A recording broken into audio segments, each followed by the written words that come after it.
Good morning विद्यार्थी मित्रों। धोरण 4 विषय गणित गम्मत। गणित गम्मत में आपणे प्रकरण 1 થી 3 જોઈ ગયા। આજે આપણે પ્રકરણ 4 જેનું નામ છે ટીક ટીક ટીક, આના ઉપરથી તમને સમજાઈ ગયું હશે કે આ પ્રકરણમાં આપણે શું શીખવાના છીએ। સમય, ઘડિયાળ, ઘડિયાળમાં જોતા શીખશું। तो સૌથી પહેલા અહીંયા આપણે ઘડિયાળ દોરીએ।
जो बाळ मित्रों, आ एक घड़ियाळનું चित्र है जेमा 12 अंक है। आमां जे नानो कांटो छे ते कलाक कांटो छे अने जे मोटो कांटो छे ते मिनिट कांटो छे अने एक पातळो कांटो पण होय छे जेने आपणे सेकंड कांटो कहीए छीए। हुं अहींया सेकंड कांटो दोरती नथी। तो समय એટલે કે 60 સેકન્ડ બરાબર 1 મિનિટ। પાતળો જે સેકન્ડ કાંટો છે તે અહીંયા 12 થી શરૂ કરીને ફરતો ફરતો 12 ઉપર જાય। આવી રીતે 60 સેકન્ડ પૂરી કરે ત્યારે 1 મિનિટ થાય છે, એટલે કે આ જે મિનિટ કાંટો છે તે। હવે 60 મિનિટ બરાબર 1 કલાક। આ જે મિનિટ કાંટો છે તે ફરતો ફરતો 12 ઉપર આવે એટલે 60 મિનિટ થાય। આ 1 ઉપર છે એટલે 12 થી 1 તો આપણે 1 મિનિટ નથી સમજવાની પણ 5 મિનિટ સમજવાની છે।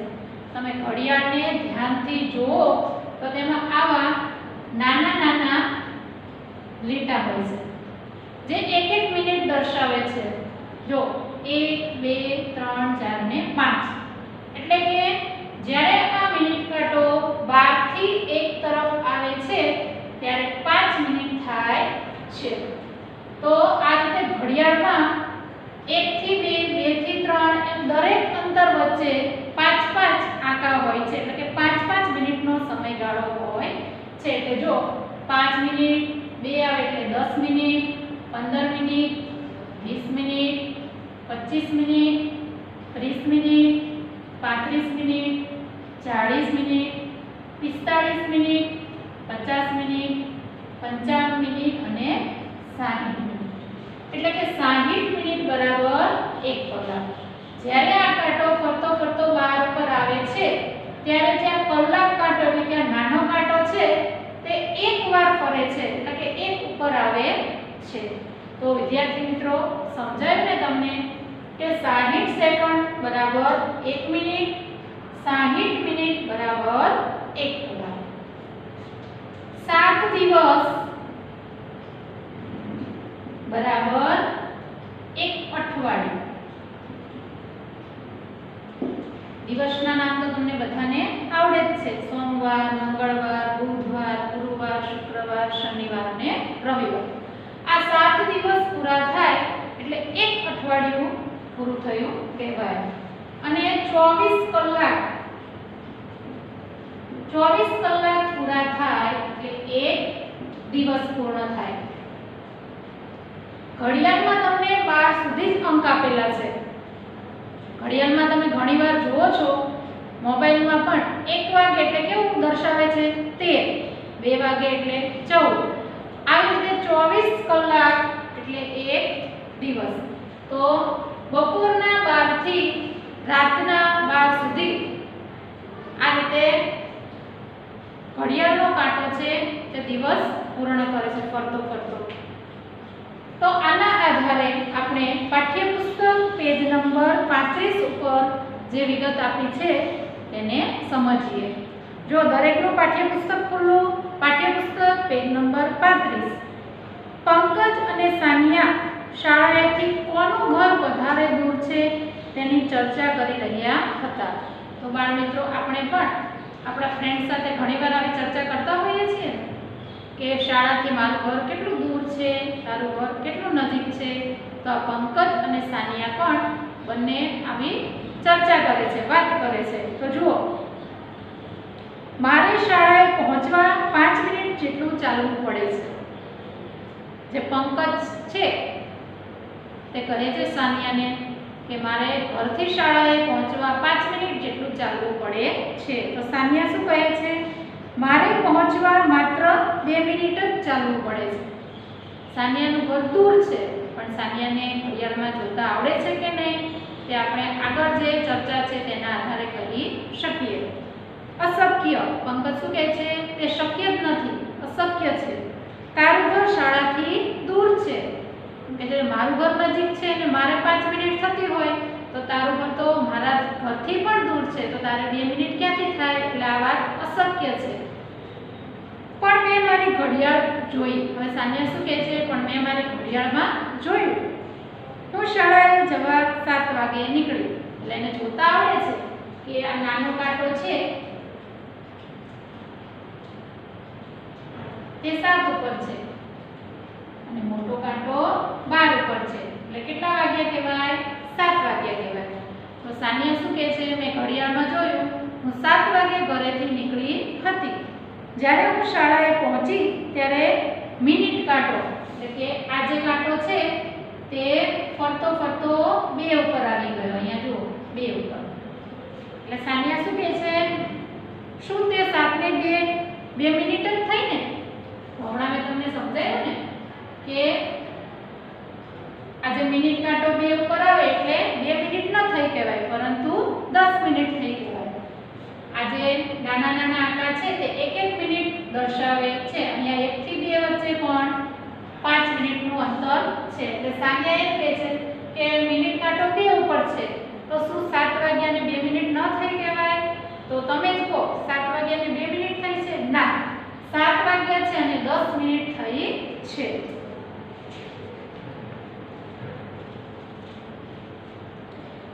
તારી ભૂલ થઈ છે. તું 7 ને 10 વાગે શાળાએ પહોંચી. હવે પંકજ શું કહે છે કે તારી ભૂલ થાય છે. તું 7 વાગ્યા એટલે કે 7 કલાક અને 10 મિનિટે શાળાએ પહોંચી છે. કેવી રીતે? સાનિયા એમ કહે છે, કેવી રીતે? તને આ આંકડા વચ્ચે પાતળી લીટીઓ દેખાય છે? કે છે તને આ જે 12 થી 1 સુધીનું જે અંતર છે ત્યાં તને કોઈ પાતળી લીટીઓ દેખાય છે? હા, તો શું? સાનિયા એમ કહે છે, હા દેખાય છે. તો શું? મિનિટ કાંટાએ 12 પછી 10 લીટીઓ પસાર કરી.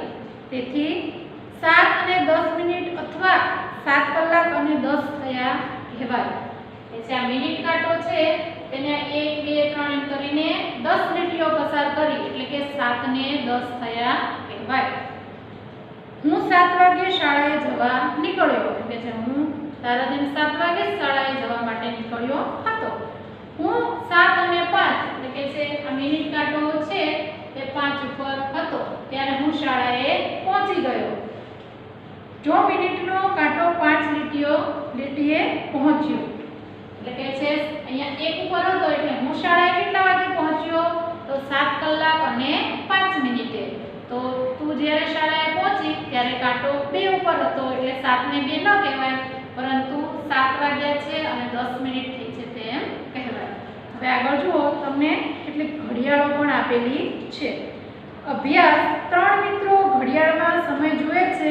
કોણ સાચું છે? પાઠ્યપુસ્તકમાં જોવાનું છે અને તમારે જવાબ આપવાનો છે. જો ચીકુ, બિટ્ટુ અને પિંકી 3 ઘડિયાળ દોરેલી છે અને નામ પણ આપેલા છે ચીકુ, બિટ્ટુ અને પિંકી.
જો તમારા પાઠ્યપુસ્તકમાં ઘડિયાળ દોરેલી છે તેમાં પહેલી જે ઘડિયાળ છે તેમાં નાનો કાંટો 3 ઉપર છે અને મોટો કાંટો 12 ઉપર છે. બીજી જે ઘડિયાળ છે તેમાં નાનો કાંટો 4 અને 5 ની વચ્ચે છે અને મોટો કાંટો છે તે 7 ઉપર છે. ત્રીજી જે ઘડિયાળ છે તેમાં નાનો કાંટો 7 ઉપર છે અને જે મોટો કાંટો છે તે 3 ઉપર છે. હવે 3 મિત્રો છે, ત્રણેયનું નામ છે ચીકુ, બિટ્ટુ અને પિંકી.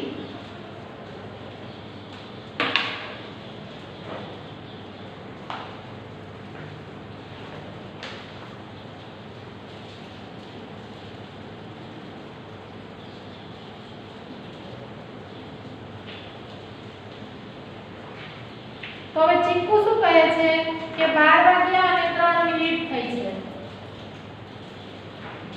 બિટ્ટુ કહે છે 12 અને 15 થઈ છે અને પિંકી કહે છે કે 3 વાગ્યા છે. બીજી જે ઘડિયાળ છે તેમાં પણ ચીકુ કહે છે 7 અને 25 થઈ છે. બિટ્ટુ કહે છે 5 અને 7 થઈ છે અને પિંકી કહે છે 5 અને 35 થઈ છે.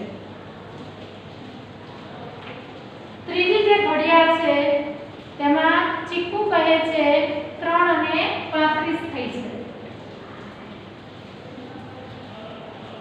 બિટ્ટુ કહે છે 7 અને 3 થઈ છે અને પિંકી કહે છે 7 અને 15 થઈ છે. દરેક પાઠ્યપુસ્તકમાં જોશે ચીકુ, તો તમે જુઓ નાનો કાંટો 3 ઉપર છે અને મોટો કાંટો 12 ઉપર છે. તો આ 3 મિત્રોમાંથી કોણ સમય સાચો નોંધે છે? તો પિંકી. કેટલા વાગ્યા છે? તો 3 વાગ્યા છે. નાનો કાંટો 3 ઉપર હોય અને મોટો કાંટો 12 ઉપર હોય એટલે 3 વાગે.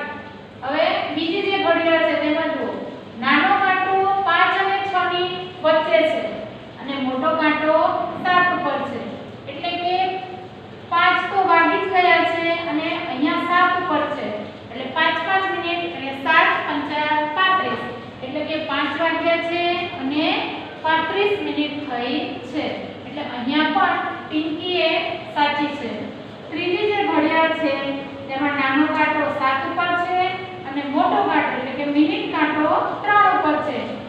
7 તો વાગી ગયા છે અને ઉપર 3 ઉપર એટલે 5 કરી 15 મિનિટ થઈ છે એટલે અહીંયા પણ પિંકી સાચી છે. એટલે આનો અર્થ શું થાય? પિંકીને ઘડિયાળમાં જોતા આવડે છે અને પિંકીના 3 ઘડિયાળના જે સમય નોંધેલા છે તે સાચા છે. તો બાળ મિત્રો તમારે પણ ઘડિયાળમાં જોતા શીખી જવાનું છે. ત્યારબાદ એના પછી જે પ્રવૃત્તિ છે, નીચે આપેલા સમયને ઘડિયાળમાં દર્શાવો. તમારા પાઠ્યપુસ્તકમાં ઘડિયાળનું ચિત્ર છે તેમાં તમારે સમય દર્શાવવાનો છે.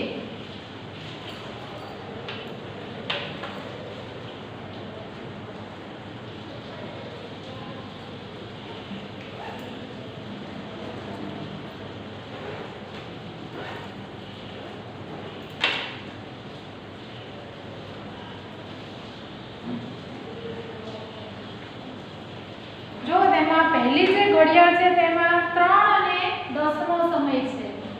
એટલે કે 3 વાગ્યા છે અને ઉપર 10 મિનિટ થઈ છે. તો તમે નાનો કાંટો ક્યાં મૂકશો? તો 3 ઉપર અને 10 મિનિટ એટલે મોટો કાંટો 2 ઉપર આવશે. 3 અને 10 તો તમારે આ રીતે તમારા પાઠ્યપુસ્તકમાં 2 કાંટા દોરવાના છે. કલાક કાંટો છે તે 3 ઉપર અને મિનિટ કાંટો છે તે 2 ઉપર એટલે 3 અને 10 થાય. બીજી જે ઘડિયાળ છે તેમાં 6 કલાક અને 40 મિનિટનો સમય આપેલો છે.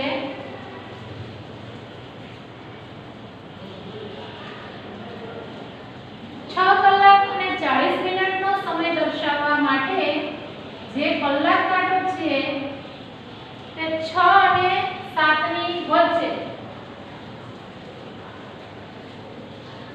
અને જે મિનિટ કાંટો છે તે 6 ઉપર આવે એટલે 30 મિનિટ થાય, 7 ઉપર આવે એટલે 35 અને 8 ઉપર આવશે એટલે 40 મિનિટ થશે. એટલે જે મિનિટ કાંટો છે તે તમારે 8 ઉપર દર્શાવવાનો છે. તો આ રીતે તમારે પાઠ્યપુસ્તકમાં જે બીજી ઘડિયાળ છે તેમાં તમારે કાંટા દોરીને સમય દર્શાવવાનો છે. આગળની જે ઘડિયાળ છે તેમાં 4 અને 45 નો સમય છે.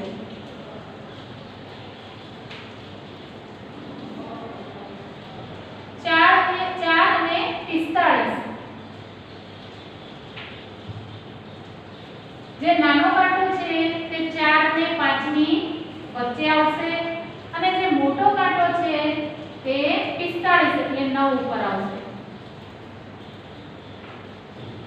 આને આપણે 4:45 પણ કહીએ છીએ.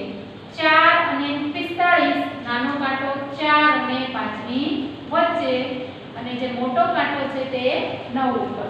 આ રીતે તમારે પાઠ્યપુસ્તકમાં ત્રીજા નંબરની જે ઘડિયાળ છે તેમાં સમય દર્શાવવાનો છે કાંટા દોરીને. કલાક કાંટો અને મિનિટ કાંટો. આગળ છે 2 અને 20.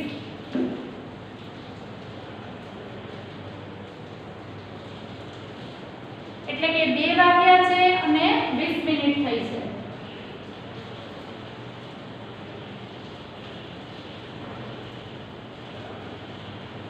તો અહીંયા તમારે જે કલાક કાંટો છે એ 2 થી થોડો નીચે એટલે કે 2 ને 20 થઈ છે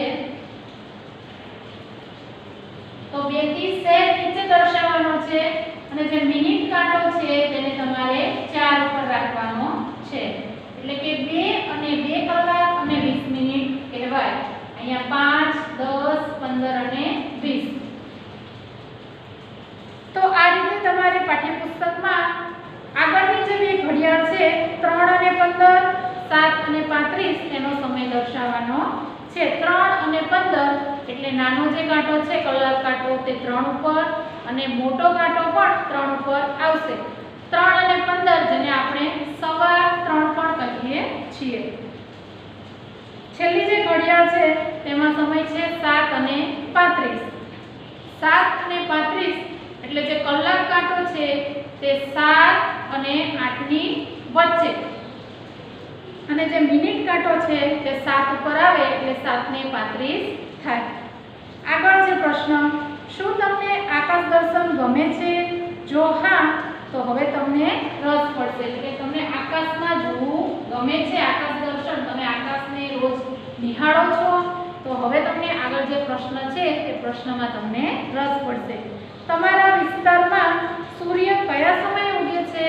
तो આપણે મોટા ભાગે આપણા વિસ્તારમાં સૂર્ય 6 વાગે આપણે ઉગેલો જોઈએ છીએ। તો તમારે જે પહેલી ખાલી જગ્યા છે તેમાં તમારે 6 વાગે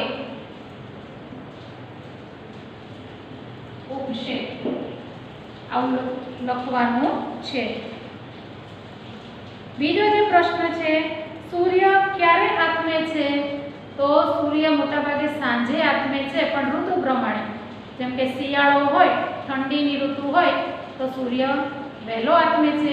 ઉનાળો હોય તો ઘણીવાર 7 સાડા 6 સુધી પણ આકાશમાં આપણને સૂર્ય આથમતો હોય તેવું દ્રશ્ય દેખાય છે। તો આ પ્રશ્નનો જવાબ ઋતુ આધારિત, તમે કઈ ઋતુમાં છો, શિયાળો, ઉનાળો, ચોમાસું, જે ઋતુ ચાલતી હોય તે પ્રમાણે સૂર્ય આથમે છે।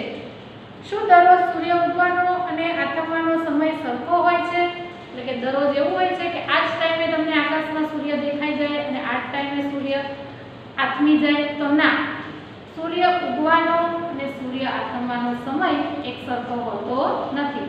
જેમ કે અત્યારે ચોમાસાની ઋતુ ચાલે છે તો ઘણીવાર આકાશમાં રાત્રે સૂર્ય દેખાતો નથી, એટલે કે આથમતો આપણે જોઈ શકતા નથી।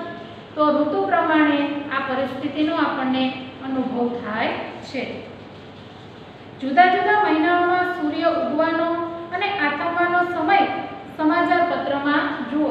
એટલે કે તમારા ઘરે ન્યૂઝપેપર આવતું હોય, છાપું આવતું હોય તો તેમાં દર્શાવેલું હોય છે। ઘણીવાર આકાશમાં આપણને સૂર્ય આથમેલો ન દેખાય, પરંતુ સમાચાર પત્રમાં એનો ટાઈમ આપેલો હોય, એ ટાઈમ હોય, એ સમય હોય ત્યારે સૂર્ય આથમી ગયો હોય છે। એટલે કે જે છાપું હોય તેમાં રોજ રોજ દરરોજનો જે સમય આપેલો હોય છે તેની એક ડાયરી નોંધ બનાવો કે આ મહિનામાં ક્યારે સૂર્ય ઉગે છે, આથમે છે, અને એક વિગત તૈયાર કરો। આગળ પાઠ્યપુસ્તક પેજ નંબર 38 એમાં જો એક ચિત્ર આપેલું છે। ચિત્ર જોઈને આ સ્થળના સમયની કલ્પના કરો। એટલે કે આ જે ચિત્ર છે તેને જુઓ અને સમયની કલ્પના કરો। તો આ ચિત્ર ફ્રાન્સના પેરિસ શહેરનું છે। પેરિસમાં ઉનાળા દરમિયાન રાત્રે 9 વાગ્યા પછી સૂર્ય આથમે છે। એટલે કે ઉનાળો હોય તો સૂર્ય આથમવાનો સમય કેટલા વાગ્યાનો છે? 9 વાગ્યાનો। આ ફોટો રાત્રિના સમયે લેવામાં આવેલો છે, પરંતુ શિયાળામાં અહીં સાંજના 4 વાગ્યાથી અંધારું થઈ જાય છે। એટલે કે જ્યાં ફ્રાન્સનું જે પેરિસ શહેર છે ત્યાં જો ઉનાળો હોય તો 9 વાગ્યા પછી સૂર્ય આથમે છે, એટલે કે પછી અંધારું થાય છે। પણ જ્યારે શિયાળાની ઋતુ હોય, ઠંડીની ઋતુ હોય ત્યારે 4 વાગે તો સૂરજ આથમી જાય છે, એટલે કે 4 વાગે તો પણ અંધારું લાગે છે। ત્યારબાદ નીચે શોધો તેવા શીર્ષક નીચે ઘડિયાળના ચિત્રો આપેલા છે। નીચેના ચિત્રો અહીંથી ચિત્રો પરથી કહો કે મિનિટ કાંટાને ખસતા કેટલો સમય લાગશે। તો દરેક પાઠ્યપુસ્તકમાં જુઓ ઘડિયાળ આપેલી છે, તેમાં મિનિટ કાંટો કેટલું ખસે, કેટલું અંતર કાપે તો કેટલો સમય થાય છે તે તમારે પાઠ્યપુસ્તકમાં નોંધવાનું છે।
છે તેમાં જે કલાક કાંટો છે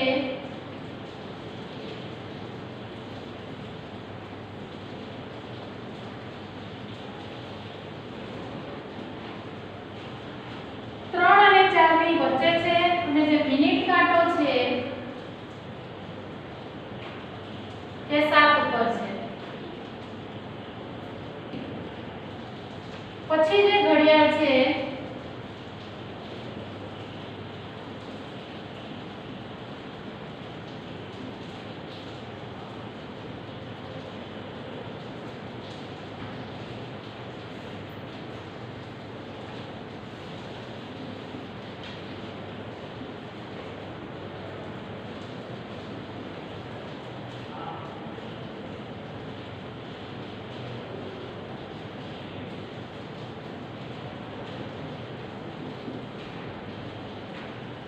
તેમાં જે કલાક કાંટો છે તે 4 પર જોવા મળે છે અને જે મિનિટ કાંટો છે તે 10 ઉપર છે. બહુમાં કલાક કાંટો છે તે 3 અને 4 ની વચ્ચે છે અને જે મિનિટ કાંટો છે તે 8 ઉપર છે. આગળ કલાક કાંટો 4 ઉપર છે અને જે મિનિટ કાંટો છે તે 12 ઉપર છે. તો જો તમે અહીંયા આને કેટલા વાગ્યા કહેવાય? 3 અને 4 ની વચ્ચે કલાક કાંટો છે અને મિનિટ કાંટો 7 ઉપર છે. તો અહીંયા આપણે 3 અને 35 એવું કહી શકીએ. ત્યારબાદ આ જે મિનિટ કાંટો છે તે 7 ઉપરથી ફરતો ફરતો 10 ઉપર આવી ગયો એટલે કેટલું અંતર કાપ્યું? તો 15 મિનિટનું. અહીંયા જો 7 થી 8, 8 થી 9 અને 9 થી 10 ઉપર એટલે કે 5, 10 અને 15 મિનિટનું અંતર કાપ્યું. ત્યારબાદ બીજી જે ઘડિયાળ છે બની તેમાં કલાક કાંટો 3 અને 4 ની વચ્ચે છે અને મિનિટ કાંટો 8 ઉપર છે. તો અહીંયા જો આ જે મિનિટ કાંટો 8 ઉપરથી 12 ઉપર છે તો કેટલું અંતર કાપ્યું? 5, 10, 15 અને 20 એટલે કે 20 મિનિટનું અંતર કાપ્યું. તો પાઠ્યપુસ્તકમાં જે ક અને ડ બે ઘડિયાળો છે તેમાં કેટલું અંતર કાપે છે તે તમારે શોધવાનું છે. જો કમાં જે કલાક કાંટો છે તે 6 ઉપર છે અને મિનિટ કાંટો છે તે 1 ઉપર છે એટલે શું કહેવાય? 6 વાગ્યા અને 5 મિનિટ થઈ. અને જે બીજી બાજુમાં ઘડિયાળ છે તેમાં કલાક કાંટો 6 ઉપર અને મિનિટ કાંટો 3 ઉપર છે એટલે આપણે શું કહી શકીએ? 3:15. તો કેટલું અંતર થાય? 10 મિનિટનું. આ રીતે તમારે પાઠ્યપુસ્તક પેજ નંબર 38 ઉપરની 4 ઘડિયાળોનો સમય અહીંયા દર્શાવવાનો છે કે કેટલું અંતર બીજી ઘડિયાળમાં કાંટો કેટલું અંતર કાપે છે. તો અહીંયા આપણો આ જે લેક્ચર છે તે પૂર્ણ થાય છે.